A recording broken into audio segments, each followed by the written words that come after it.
শান্তিতে বেঁচে থাকতে হলে মানুষের মায়ায় জড়ানো যাবে না, কারণ মানুষ আসবে আবার অতিথি পাখির মতো নিজের ইচ্ছায় চলেও যাবে। আর তোমাকে সব কিছু জেনে বুঝে চুপচাপ সহ্য করে নিতে হবে।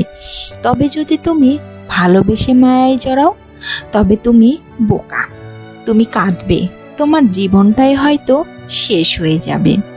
বেঁচে থাকার এই অসীম সুন্দরতম আনন্দ তোমার কাছে বিষের মতো মনে হবে। তুমি হেরে যাবে পুরো দুনিয়ার কাছে। তোমার বারবার মনে হবে যে ভয়ঙ্কর যন্ত্রণাদায়ক মৃত্যু হলে হয়তো তোমার কষ্ট কমে যেত।